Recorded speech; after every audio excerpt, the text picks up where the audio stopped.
नमस्कार दोस्तों, जैसा कि हम लास्ट क्लास में 2 प्रकार की मिट्टियों के बारे में पढ़ चुके हैं, जिसमें कि जलोढ़ मिट्टी और काली मिट्टी है, ठीक है? जलोढ़ मिट्टी जो भारत के उत्तरी भागों में गंगा और यमुना तथा ब्रह्मपुत्र के मैदानी क्षेत्रों में, ठीक है? मैदानी क्षेत्रों में पाई जाती हैं तथा यह सागर के तटीय क्षेत्र यानी पूर्वी तटीय क्षेत्रों में जलोढ़ प्रकार की मिट्टी पाई जाती है, जो भारत के लगभग 43.4% भूभाग पर यह फैली हुई है, ठीक है? और 43.4 भूभाग पर यह फैली हुई है। और इस मिट्टी को जैसे 2 भागों में बाँटा गया है, खादर और बांगर है। जो खादर है वो नई जलोढ़ मिट्टी है और जो बांगर है वह पुरानी जलोढ़ मिट्टी से इसका निर्माण होता है, जहाँ बाढ़ का पानी नहीं पहुँच पाता है या कई सालों में एक बार पहुँच पाता है, ठीक है?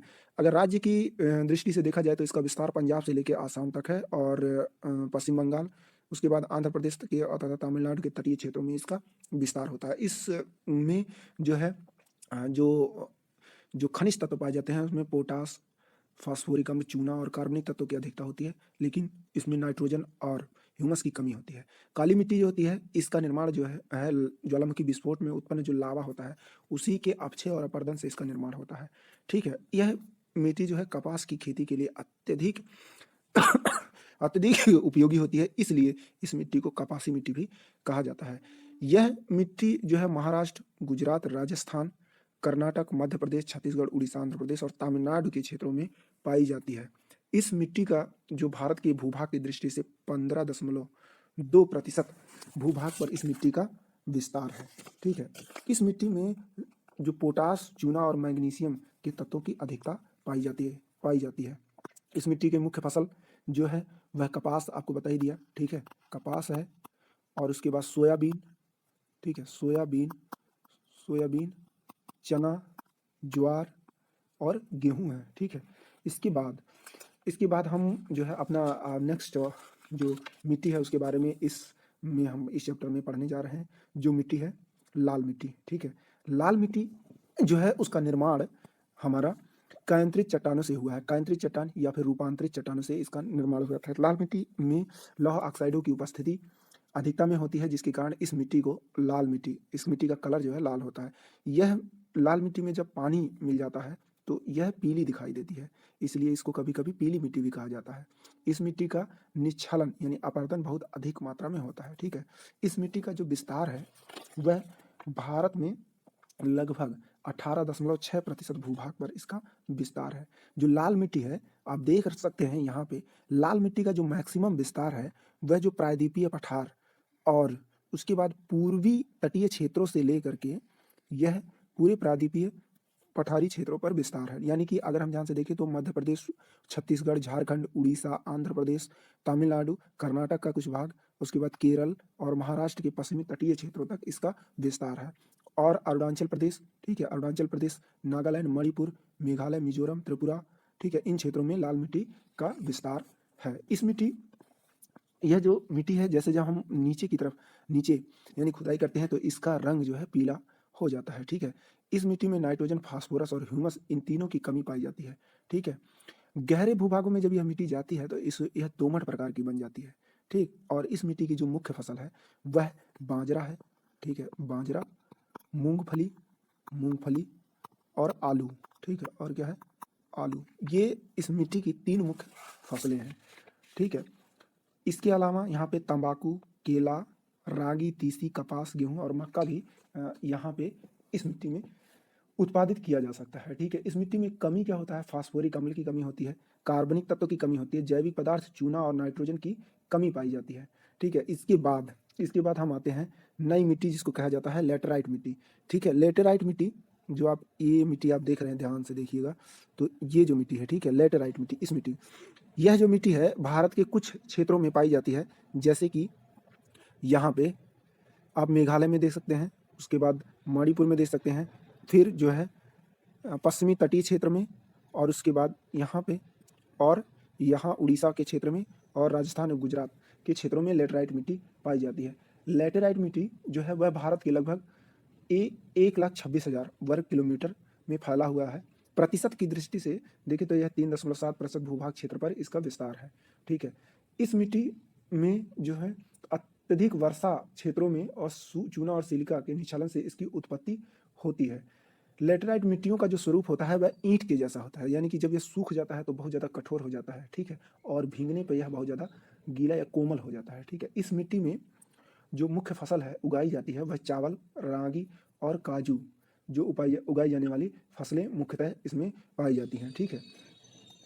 और इस मिट्टी में लौह ऑक्साइड और एल्यूमिनियम के ऑक्साइड की प्रचुरता होती है, परंतु नाइट्रोजन और फास्फोरिक अम्ल, पोटाश, चूना, कार्बनिक तत्वों की कमी पाई जाती है। जो पश्चिमी घाट और पूर्वी घाटों में राजमहल की पहाड़ियाँ, सतपुड़ा की पहाड़ियाँ, आसाम, मेघालय की पहाड़ियों के शिखरों पर मिलती हैं, ये निचले भागों और घाटियों में विभाजित, यानी कि जो पहाड़ी क्षेत्र हैं, ठीक है, जहाँ पहाड़ी क्षेत्र हैं उन क्षेत्रों में इस मिट्टी का विस्तार है, ठीक। तो जो लेटेराइट मिट्टी है वह भारत के कुल भूभाग का 3.7% भूभाग पर फैला हुआ है। 1,26,000 वर्ग किलोमीटर क्षेत्र में इसका विस्तार है, ठीक है। इसके बाद आता है पर्वतीय मिट्टी। पर्वतीय मिट्टी किस प्रकार की हो सकती है, आप देख सकते हैं कि अनुमान लगा सकते हैं कि जो पर्वतीय मिट्टियां होंगी वह कंकड़ीली होंगी, ठीक है, कंकड़ पत्थर वाली मिट्टी होंगी। तो इसी पर्वतीय मिट्टी को वनीय मिट्टी, वन यानी वन मिट्टी या वनीय मृदा भी कहा जाता है। इसका विस्तार जो है वो 2,85,000 वर्ग किलोमीटर क्षेत्र में इसका विस्तार पाया जाता है। यह घाटियों में, ढलानों पर जो 2700 से 3,000 मीटर की ऊंचाई के क्षेत्र में पाया जाता है। इसका विस्तार यहाँ पे आप देख रहे होंगे, ये जो है ये वाला क्षेत्र, यानी कि हम कह सकते हैं कि जम्मू कश्मीर, पंजाब का कुछ भाग, हिमाचल प्रदेश, उत्तराखंड, सिक्किम और अरुणाचल प्रदेश के क्षेत्रों में इसका विस्तार है, ठीक है, इन क्षेत्रों में। दूसरा एक चीज़ और होता है कि कर्नाटक यानी नीलगिरी क्षेत्र, जो आप ध्यान से देख रहे हैं, नीलगिरी का क्षेत्र कर्नाटक, तमिलनाडु और केरल के क्षेत्रों में भी इसका विस्तार पाया जाता है, ठीक है। इस मिट्टी में ह्यूमस की अधिकता होती है। आप देखेंगे तो लास्ट में हम लोग जितनी भी मिट्टियाँ पढ़े हैं, यानी जलोढ़ मिट्टी, काली मिट्टी, ठीक है, लेटराइट मिट्टी, लाल मिट्टी, इन सभी मिट्टियों में ह्यूमस और नाइट्रोजन की कमी पाई जाती है, लेकिन इस मिट्टी में ह्यूमस की अधिकता होती है, ठीक है। और इसी के कारण इस मिट्टी की जो मुख्य फसलें होती हैं वह हैं चाय, कॉफ़ी और मसाले इस मिट्टी में अधिकता में उगाई जा सकती हैं, ठीक है। लेकिन कुछ क्षेत्रों में इस मिट्टी में फसलें जो है गेहूँ, मक्का, जौ की भी खेती की जाती है। वनीय मिट्टियों में पोटास, फास्फोरस और चूने का अभाव होता है, ठीक। इस मिट्टी में क्या है, पोटास, चूने और फास्फोरस का अभाव पाया जाता है। इसके बाद आता है हमारा शुष्क या मरुस्थलीय मिट्टी। भारत में शुष्क और मरुस्थलीय मिट्टी केवल एक जगह पे, वो राजस्थान का पश्चिमी भाग, गुजरात का उत्तरी भाग, हरियाणा का दक्षिणी भाग, उत्तर प्रदेश का पश्चिमी भागों में पाया जाता है, ठीक है। इस मिट्टी में जो है वो बालू की मात्रा अधिक होती है, ठीक है। इसलिए यहाँ पे ज़्यादातर मोटे अनाज उगाए जाते हैं, जैसे ज्वार है, ठीक है, बाजरा है, इन अनाजों की अधिकता में उगाई जाती है, जिसमें सरसों, ठीक है। उसके बाद लेकिन जहाँ पे सिंचाई की सुविधाएं अधिक हैं, ठीक है, जैसे राजस्थान का जो गंगानगर जिला है, वहाँ पे सिंचाई की उपयुक्त सुविधा होने के कारण वहाँ पे गेहूँ और कपास भी उगाया जाता है प्रॉपर मात्रा में।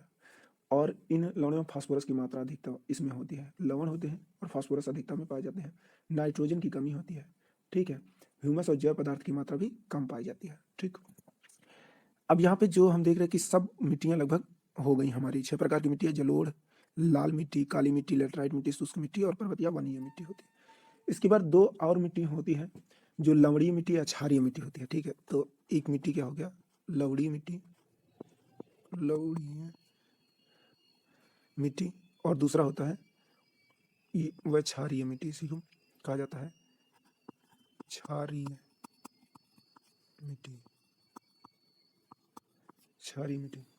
तो यह एक अंतर क्षेत्रीय मिट्टी होती है जिसका विस्तार सभी जलवायु प्रदेशों में होती है। यह मिट्टी राजस्थान, पंजाब, हरियाणा, उत्तर प्रदेश, बिहार, महाराष्ट्र, तमिलनाडु के कुछ शुष्क व अर्ध शुष्क प्रदेशों में 1.70 लाख वर्ग किलोमीटर क्षेत्र में इसका विस्तार है, ठीक है। क्षारीय मिट्टियाँ के बारे में, ठीक है। इसमें सोडियम, देखिए क्षार क्या होता है, सोडियम होता है और मैग्नीशियम होता है। तो सोडियम और मैग्नीशियम के लवण इसमें अधिकता में पाया जाता है, इसलिए इस मिट्टी क्या होती है, लवणीय होती है। और क्षार होता है कैल्शियम, पोटेशियम की प्रचुरता के कारण इसकी मिट्टी का यह क्षारीय भी होती है। स्थानीय नाम में इसको रेह भी कहा जाता है। रेह कहते कल्लर, रकार, ऊसर, काल और चापेन, ये नाम है इसके, जो क्षेत्रीय नाम है, ठीक है। उत्तर प्रदेश में कुछ जगह पे इसको रेह भी कहा जाता है, ठीक है। इस मिट्टी में चूना और जिप्सम मिलाकर, अगर ये मिट्टी को उपजाऊ बनाना है तो इस मिट्टी में चूना मिला दीजिए और जिप्सम मिलाकर इसमें घोल दीजिए, तो इसमें चावल और गन्ना भी आसानी से पैदा किया जा सकता है, ठीक है। और इसी विधि के माध्यम से भारत में जो है कृषि सुधार किया जा रहा है। जो रेह, जिसको रेहार कहते हैं, रेहार, ठीक है। जो मतलब रेहार क्या होता है, एक ऊंचा भूभाग होता है जो मतलब कि जहाँ पानी को बहुत कम मात्रा में रुकता है, ठीक है। तो वहाँ पे क्या होता है कि इसको चूना मिला देते, चूना और जिप्सम घोल के इसमें मिलाया जाता है, जिससे मिट्टी क्या होती है, उपजाऊ बन जाती है। उसमें चावल, गन्ना, कपास, गेहूँ, तंबाकू आदि उपजाया जा सकता है, ठीक है।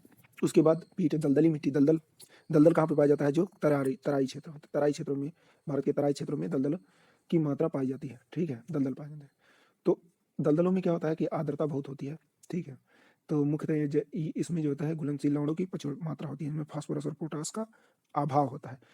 और इस मिट्टी में जो है जैसे दलदल है तो यहाँ धान की खेती बहुत ज़्यादा उपयोगी होती है, बहुत ज़्यादा मात्रा में होती है। लौह अयस्क इस मिट्टी में बहुत ज़्यादा होते हैं, जिससे वनस्पतियाँ यहाँ पे अधिक मात्रा में पाई जाती हैं। अच्छा, इन क्षेत्रों में जो है पशुपालन भी बहुत अधिक मात्रा में होता है। ठीक है, इस मिट्टी का कलर जो होता है वो नीला होता है। ठीक है, और इसका कारण होता है कि इसके अम्लीय प्रभाव के कारण होता है। कार्बन इसमें 40 से 50% तक मात्रा में पाया जाता है। ठीक, इसके बाद जो है अब हम ये बताते हैं, जैसे मान लीजिए कि कोई मिट्टी है उसमें उर्वरता की कमी क्यों हो जाता है। देखिए, मिट्टी की उर्वरता की कमी के कई सारे हम पहले भी बचपन में ही पढ़ चुके हैं कि जो है जब अपर्दन होता है, ठीक है, यानी मिट्टी का जो उपजाऊ वाला क्षेत्र होता है बहकर दूसरी जगह चला जाता है, तो उससे मिट्टी क्या हो जाती है? अनुपजाऊ हो जाती है। ठीक, पहला तो यही कारण हो गया। उसके बाद कृषि कार्य से लिए मिट्टी का अधिक दोहन हो जाता है, तब मिट्टी की उर्वरता चली जाती है। जो मिट्टी की जो उपजाऊ मिट्टी है उसका जो मैनेजमेंट है, यानी जैसे हम खेती करते हैं तो खेती में एक सिस्टम से कि हम बहुत ज़्यादा जहाँ जितना ज़रूरत है उससे ज़्यादा खाद का प्रयोग करते हैं। अधिक मतलब उत्पादन ज़्यादा करने के लिए हम ज़्यादा से ज़्यादा रासायनिक खादों का प्रयोग करते हैं, जिससे क्या होता है कि मिट्टी की उर्वरता धीरे-धीरे चली जाती है। ठीक है? पोषक तत्वों का हट जाना होता है, उसमें जीवाणु जो पोषक जीवाणु होते हैं वो मर जाते हैं, जो पेस्टिसाइड्स और जो हम प्रयोग करते हैं उसकी वजह से। ठीक है? तो मिट्टी की जो उर्वरता होती है इसके जाने के यही सारे कारण हैं। ठीक? मृदा स्वास्थ्य कार्ड बनना शुरू हुआ था, एक जनरल क्वेश्चन है। 19 फरवरी 2015 को राजस्थान के सूरतगढ़ से मिट्टी की खराब होने की गुणवत्ता की जांच करने और कृषि उत्पादकता को बढ़ाने हेतु मृदा स्वास्थ्य कार्ड योजना की शुरुआत की गई थी। इस योजना में 75% जो राशि है वो केंद्र सरकार देगी और बाकी 25% जो राशि है वो राज्य सरकार देगी। ठीक है, इस योजना के जो मुख्य वाक्य हैं वो स्वस्थ धरा खेत हरा, यही है। जो कार्ड की वैलिडिटी है वो 3 वर्ष की रहेगी, उसके बाद 3 वर्ष के बाद उसका नवीनीकरण कराना पड़ेगा। ठीक है, तो एक तो केंद्रीय मृदा संरक्षण बोर्ड की स्थापना 1953 में हुई थी। इसके अनुसार जो है भारत में 8 क्षेत्रीय केंद्रों का गठन किया गया था। ठीक है, और मरुस्थलीय कृषि की जो मिट्टी है उसकी उसके प्रबंधन और उसकी उर्वरता बढ़ाने के लिए जोधपुर में एक central arid zone research institute की स्थापना की गई थी। ठीक है, तो ये हमारा जो है पूरा मृदा का चैप्टर है, मृदा यानी मिट्टी, वो ख़त्म हो गया है। और आप सभी लोगों से ये विनम्र निवेदन है कि वीडियो को लाइक करें, सब्सक्राइब करें। ठीक है, अच्छा लगता है तो लाइक करें, अच्छा नहीं लगता है तो डिसलाइक करें। ठीक, और अगर अच्छा लगता है तो उसको शेयर करें, जिससे और से ज़्यादा लोगों को इसका फ़ायदा मिल सके। ठीक है, और अच्छा नहीं लगता है तो उसका कारण भी बताएं कि अच्छा नहीं लगता है। धन्यवाद।